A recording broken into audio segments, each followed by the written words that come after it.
नमस्कार दोस्तों, स्वागत है आपका SSC learning point by Singh sir. आज हम करेंगे 21 जून की शिफ्ट 4 यानी कि इस सीरीज की लास्ट वीडियो है ये।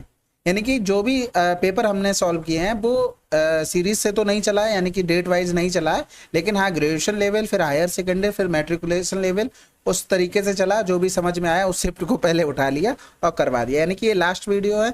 और आप लोग कमेंट करके बताइएगा पूरी सीरीज देखकर आपको कैसा लगा और अप्रोच कैसी थी सॉल्यूशन की, और कुछ आप में इम्प्रूवमेंट हुआ कि नहीं हुआ, और मॉक में आपके करने का तरीका डेफिनेटली चेंज हुआ होगा। ठीक है, चलो स्टार्ट करते हैं। करा निम्नलिखित में से किस विकल्प में किसी संख्या की 6 से विभाज्यता की शर्तें का उल्लेख किया गया। तो देखो, अंकों का योग 6 से विभाज्य होगा? नहीं होगा, क्योंकि इसमें 2 गुणे में 3 आता है। तो 2 के लिए लास्ट का डिजिट देखना होता है कि इवन दिया कि ऑड दिया। अगर इवन होगा तो डिवाइड हो जाएगा। ठीक है, अंकों का योग 3 से विभाज्य हो और अंतिम अंक सम हो। सम का मतलब क्या हो गया? इवन हो। बस खत्म हो गया, यही तो मैंने बोला था। उनका सम होगा, ये तो आपको पता ही है, 3 से डिवाइड, और लास्ट में इवन होना चाहिए। अगला सवाल करते हैं, और ये थोड़े देख लेना ऑप्शन, मतलब इंग्लिश वाला क्या है, हिंदी से इंग्लिश में ट्रांसलेट किया गया तो उस हिसाब से। तो इतना तो सभी लोग समझदार हैं, बाकी तो आसान है। अगला सवाल रहता है, एक विशाल शंकु का व्यास 14 सेंटीमीटर, ऊंचाई इतनी है, यानी कि 7 हो गया, एच होगी 12। कह रहा था इसे प्रति 20 सेकंड में 2 मीटर क्यूब की दर से पानी से भरा जाता है, तो शंकु को भरने में कितना समय लगेगा। तो सबसे पहले तो volume 1/3 pi r square h होता है। जब भैया रेडियस 7 होती है तो एरिया क्या होता है सर्किल का? 154 होता है, और ये 12 दे दिया था बटे में 3 चौकू 12, यानी कि ये हो गया इतना, यानी कि 2 मीटर क्यूब 20 सेकंड में। तो 154 गुणे में 4, इतना भरने में कितना लगेगा? 20/2 गुणे में 154 गुणे में 4 हो गया। तो 2 दूनी 4 हो गया, 4 दूनी 8 दूनी 16, यानी कि लास्ट में 6 आना और उसके साथ 0 भी आना है, क्योंकि एक 0 ये बचा हुआ था। बाकी 4 चौकू 16 हो गया, 15 चौकू 60 और 1 61 आंसर। अगला सवाल, यदि किसी घनाव की लंबाई और चौड़ाई क्रमशः 10 और 20% कम कर दिया जाता है, जबकि इसकी ऊंचाई को इतना बढ़ा दिया जाता है, तो इसके आयतन में कुल कितने % का परिवर्तन होगा। अब देखो, जब वॉल्यूम की बात करते हैं तो LVH होता है, यानी कि 3 बार कमी और वृद्धि होगी। पहले देखो 10% की कमी की गई, यानी कि 10% का मतलब 1/10, 20% का मतलब 1/5, और 40% मतलब 20 दूनी 40, 20 पंजे 100, यानी कि 10 से 1 की कमी 9, 5 से 1 की कमी 4, और 5 से 2 की वृद्धि होगी तो कितना हो गया? 7 हो गया। तो इधर 2 दूनी 4, 2 पंजे 10 हो गया, यानी कि 125। इधर करेंगे 9 दूनी 18, 18 सत्ते 126 हो गया। तो कितने की वृद्धि हुई? 1 की। किसमें? 125 पर। परसेंटेज बनाना तो 100 हो गया, यानी कि वृद्धि होगी 25 पंजे 125, 25 100 को 100, यानी कि 0.8%। अगला सवाल, एक बाल्टी को इतने में बेचने पर अर्जित लाभ बाल्टी को इतने में बेचने पर हुई हानि के बराबर है, तो क्रय मूल्य। कभी भी लाभ और हानि बराबर हो जाए तो डायरेक्ट क्या करना, इन दोनों को जोड़ दो और 2 से भाग कर दो, 532/2 डायरेक्ट आंसर आएगा। 8 3 11 हासिल लगा 1 7, 7 5 12/2 हो गया, 2 छक्के 12, 0 2 छक्के 12। बाकी आप करके भी दे सकते हो, अगर लाभ होगा तो CP छोटा होगा, अगर हानि होगी तो CP बड़ा होगा। ठीक है, यहां से जब सॉल्व करोगे तो यही चीज डायरेक्ट बनती। अगला सवाल, प्रकाश और अविनाश किसी कार्य को 24 दिन में पूरा कर सकते हैं। प्रकाश अकेला 48 दिनों में इसे पूरा कर सकता है, तो अविनाश अकेला 24 गुणे में 48, और इन्हीं दोनों का डिफरेंस। बस आंसर आ गया, 24 आया, यानी कि 48 आंसर। भाई कुछ नहीं करना होता यहाँ पर। प्रकाश और अविनाश, ये 24 दिन में कर रहा था, प्रकाश कर रहा था 48 दिन में। LCM लिया 24 गुणे में 48, इसकी इफिशियंसी 48 आ गई, इसकी इफिशियंसी 24 आ गई। जब भैया प्रकाश की 24 है तो अविनाश की इफिशियंसी 48 माइनस का 24 होगा, क्योंकि टोटल 48 था, उससे ये 24 घटा दिया। तो यही चीज आप डायरेक्ट अप्रोच करें, आपको ये पता होनी चाहिए चीजें। एक ट्रेन स्टेशन P से यात्रियों की संख्या N के साथ चलना शुरू करती होती है।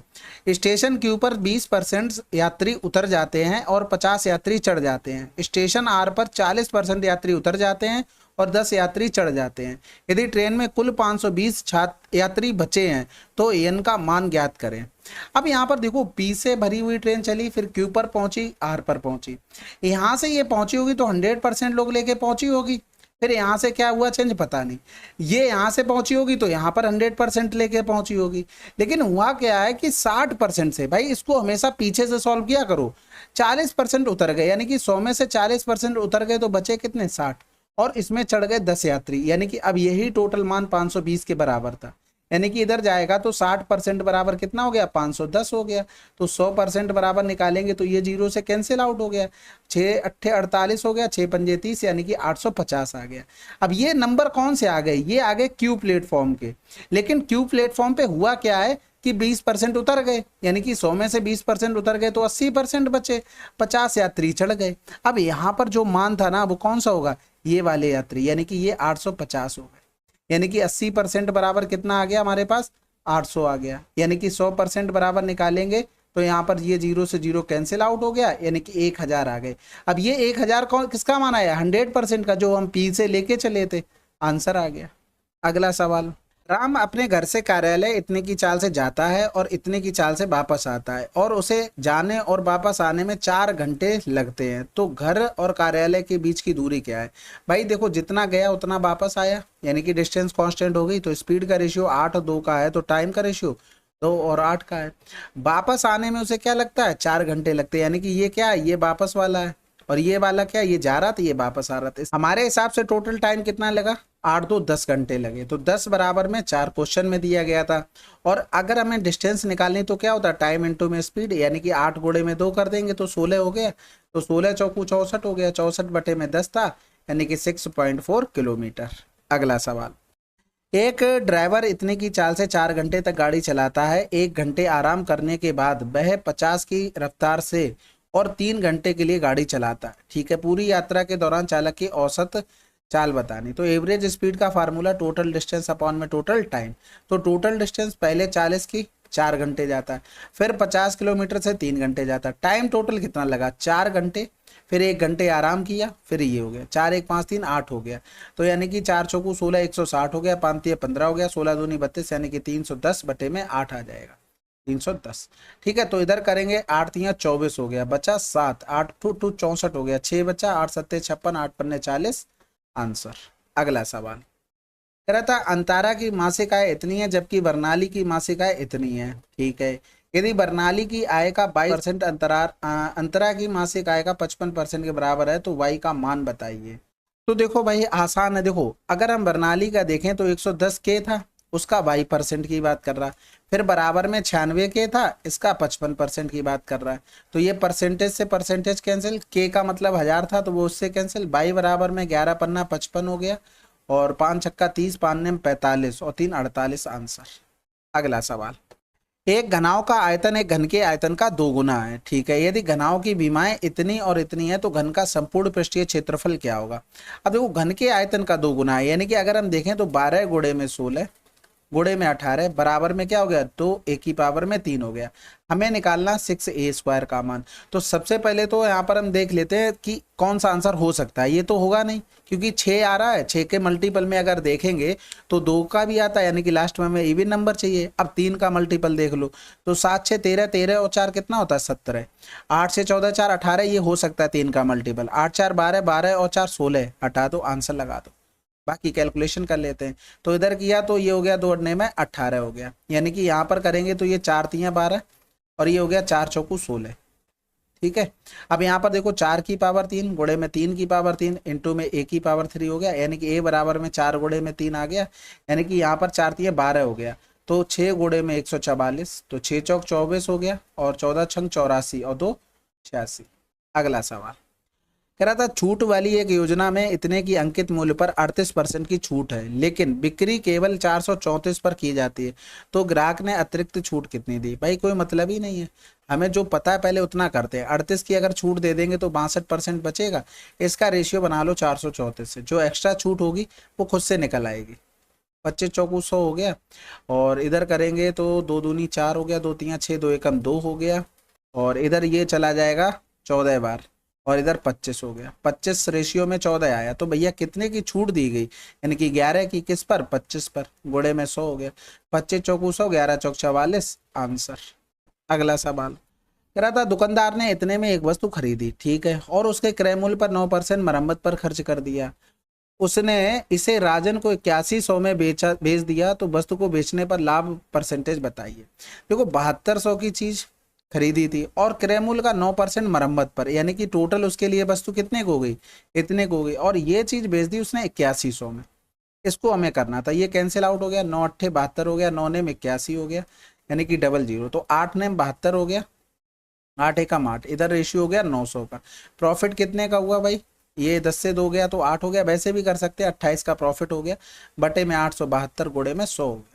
तो इसमें 4 7 28, 4 दूनी 8 हो गया, 4 एकम 4, 4 8 32 हो गया, 7 3 21 कटने वाला तो है नहीं, अब इधर तो कट जाएगा, लेकिन काटो मत, ऐसे ही कर लो, फिर बाद में वही दिक्कत होगी, तो इससे बढ़िया डायरेक्ट कर लेते हैं ना।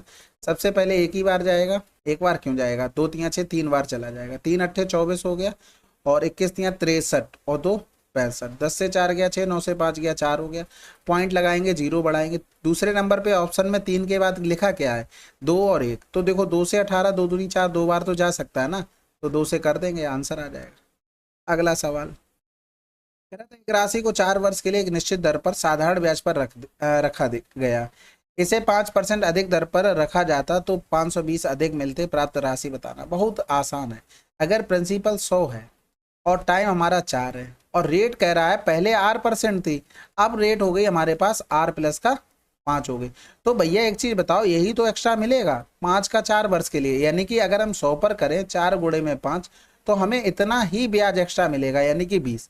तो हम डायरेक्ट लिख सकते थे 5 गुणे में 4, यानी कि 20% बराबर 520, और 100 बराबर निकाल लेते तो 2600 आंसर आ जाता। ठीक है, ये सब आला लिखने की जरूरत नहीं थी, डायरेक्ट। अगला सवाल, एक पंसारी के पास इतने रुपए प्रति केजी की दर वाली 15 केजी चीनी है, और इतने रुपए प्रति केजी की दर वाली कितनी चीनी मिलानी चाहिए ताकि मिश्रण का मूल्य 38 प्रति केजी हो जाए। ये तो बिल्कुल आसान है भाई, क्या करते हैं, एलिगेशन लगा लेते हैं भाई।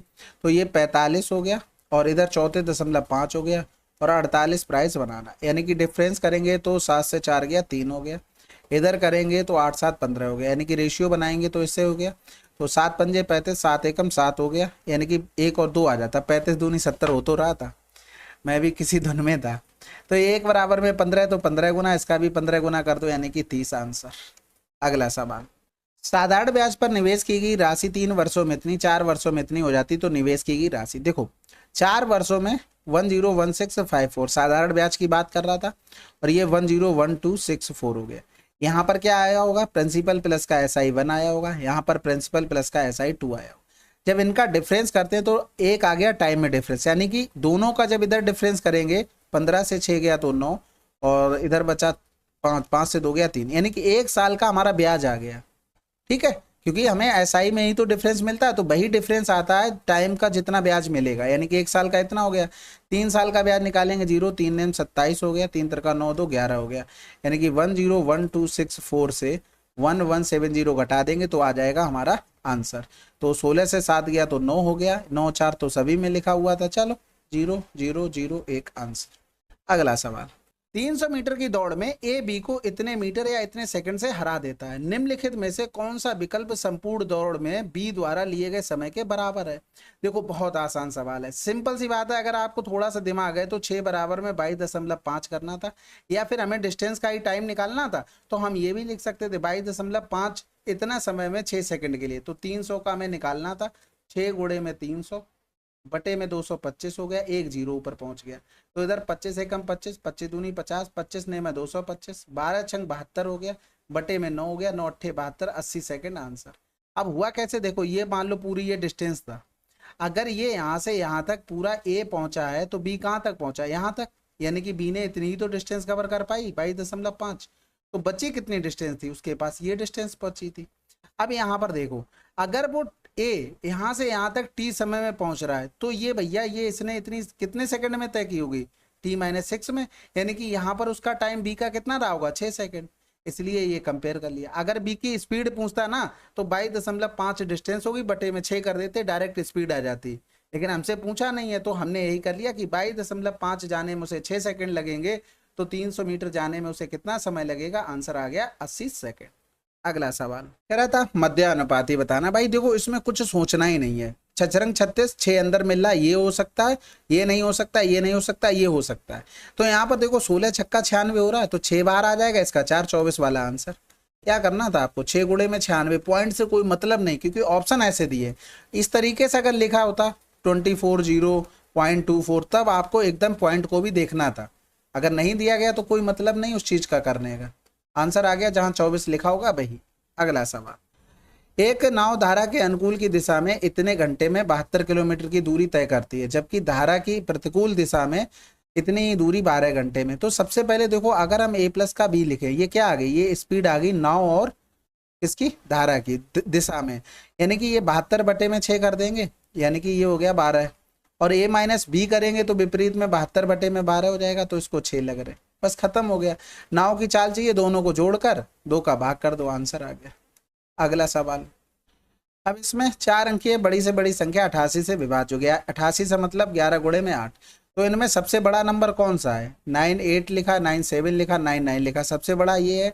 लेकिन ये देखो 8 एकम 8, 1 बचा 8 दूनी 16, ये 8 से नहीं कट रहा है, लास्ट के 3 डिजिट चेक कर लिए, ये 8 से कट रहा है। लेकिन 11 से देखेंगे तो 9 से 8 गया 1, 4 से 8 गया तो माइनस का 4, ये देखो इनका सम करोगे तो माइनस का 3 आएगा, तो ये 11 से नहीं कट रहा है। ठीक है, इसके बाद इस पे आते हैं, तो 8 ने 72, 8 संग 48 कट रहा है, 9 और 7 का डिफरेंस 2, 6 8 का डिफरेंस हो गया माइनस का 2, देखो डिफरेंस करोगे 0 आ गया।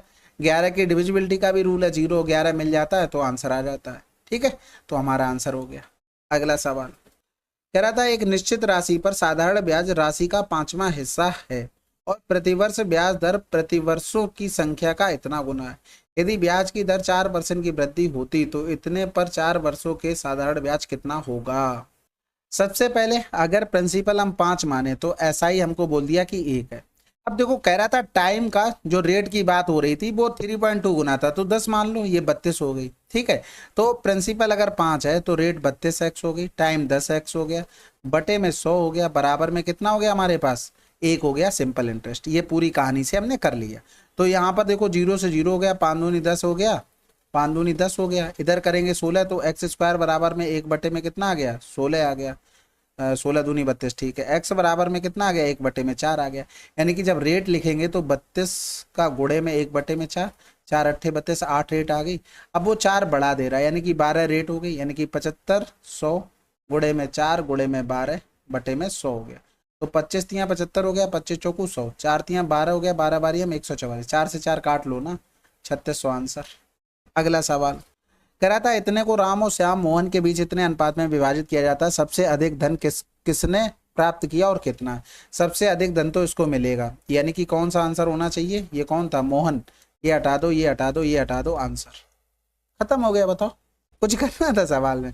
5 4 9 3 12 हो गया, 12 बराबर में 4800, तो ये कै गुना हो रहा था? 400 गुना, तो 5 बराबर करेंगे तो 2000 आंसर। अगला सवाल, आर एक व्यवसाय में इतने का निवेश करता है और उसे कुल इतने वापस मिलते हैं। लाभ में से 2000 व्यवसाय के व्यय के रूप में खर्च किए गए थे, उस व्यवसाय से उसका लाभ परसेंटेज कितना है? अब यहाँ से देखो 65 और 80, यानी कि डिफरेंस करेंगे तो 7 से 6 गया 1 हो गया, यानी कि 15,000 आया। अब इसमें से 2000 उसने और खर्च कर दिए थे, यानी कि बचा कितना? 13,000 रुपया, ये एक्चुअल में उसका प्रॉफिट हुआ। तो 13 के बटे में 65 के, यही तो हमने इन्वेस्ट किया था 65 इंटू में 100, तो 13 पंजे 65, 5 दूनी 10, 20% आंसर। अगला सवाल, एक क्रिकेट खिलाड़ी द्वारा 12 पारियों में बनाए गए रनों का औसत 42 था। अपने रनों के औसत में 2 की वृद्धि करने के लिए उसे अपनी अगली पारी में कितने रन बनाने चाहिए? अब देखो इस सवाल में ऐसे का समझो, 12 लोगों का जो वेट था, वजन था, वो 42 था। अब एक लोगों के आने से उसमें 2 की वृद्धि हो गई एवरेज में, यानी कि जो नया आया वो 42 से तो ज्यादा लेके आया और 2 की वृद्धि हो गई कितने लोगों में? जो नए लोग हो गए, यानी कि अब टोटल लोग कितने हो गए थे? 13 हो गए थे। 13 दूनी 26 कर देंगे, यानी कि ये हो गया 4 2 6 68। आशा की समझ गए होगे लोगों से अच्छी तरीके से, बस यही रन का होता है। 12 पारियों में इतने बनाए, अगली पारियों में उसे 42 तो बनाने ही पड़ते, लेकिन जो एवरेज बढ़ रहा है वो कौन बनाएगा? अगली पारी जो होगी उसी में तो बनाएगा वो, बस। अगला सवाल, एक स्टोर में एक इलेक्ट्रॉनिक तौल मशीन का अंकित मूल्य इतना है, यह 15% की छूट पर उपलब्ध है, ग्राहक इसे स्टोर किस मूल्य पर खरीदे? भाई देखो सिंपल सी बात है, ऑप्शन देख लो, 5 7 1 9 अलग अलग हैं, बस खत्म हो गया सवाल। भाई 0 लिख लेते हैं, 85 बटे में 100। जब तक ये 5 रहेगा तब तक ये इवन नंबर के साथ 0 बना लेगा, आपको यूनिट डिजिट निकालने में दिक्कत होगी, क्योंकि 5 इवन नंबर से बहुत ज़्यादा प्यार करता है। ठीक है, 17 पना 85, तो 5 हटा दो यहाँ से, 5 दूनी 10 हो गया, 12 पंजे 60, 61 गुणे में 17, तो 7 यूनिट डिजिट मिल रहा है आंसर। बाकी 17 एकम 17 हो गया, और हाथ से लगाए 17 छक्का 102 और 103। अगला सवाल, एक ठोस बेलन की ऊंचाई उसकी त्रिज्या की 4 गुनी यानी कि रेडियस की 4 गुनी है। इसका वक्रपृष्ठीय क्षेत्रफल इसके आधार के क्षेत्रफल का कितने गुना होगा। वक्रपृष्ठीय क्षेत्रफल क्या होता है 2πr(h) होता है। आधार का क्षेत्रफल क्या होता है πr² होता है। तो ये पाई से पाई कैंसिल आउट हो गया। 2 इंटू में r इंटू में 4 हो गया। रेशियो बनाएंगे r² का मतलब 1 गुणे में 1 हो गया यानी कि 4 दूनी 8 रेशियो में 1 यानी कि कै गुना हुआ भाई 8 गुना हुआ। खत्म हो गया सवाल। चलिए फिर सिलेक्शन पोस्ट फेज 12 हमारा आज समाप्त होता है और कमेंट करके बताइएगा भाई कैसा लगा। करने चाहिए आपको, वैसे ज़्यादा से ज़्यादा लोग कमेंट करना चाहिए। 150 लोग देखते हैं यार, उसमें 20-25 लोग कर दोगे तो कोई दिक्कत नहीं। बाकी कोई नहीं, आपकी मर्जी है। जो चीज़ स्टार्ट होती है वो ख़त्म तो करना मेरा फ़र्ज़ है। बाकी जो कुछ भी है अच्छे से रिवीजन करते रहो, क्योंकि ऐसा कुछ भी पेपर में नहीं पूछा जाता जो आप कर ना पाएँ घर पे बैठ के, लेकिन एग्ज़ाम में करना ये आपको मॉक से आएगा। और आप अच्छे से अगर एनालाइज करेंगे मॉक को तो वहाँ से आपको जरूर फायदा मिलेगा। चलो फिर कोई सजेशन हो कमेंट बॉक्स में जरूर लिखिएगा। मिलते हैं अगले वीडियो में, तब तक के लिए जय हिंद जय भारत।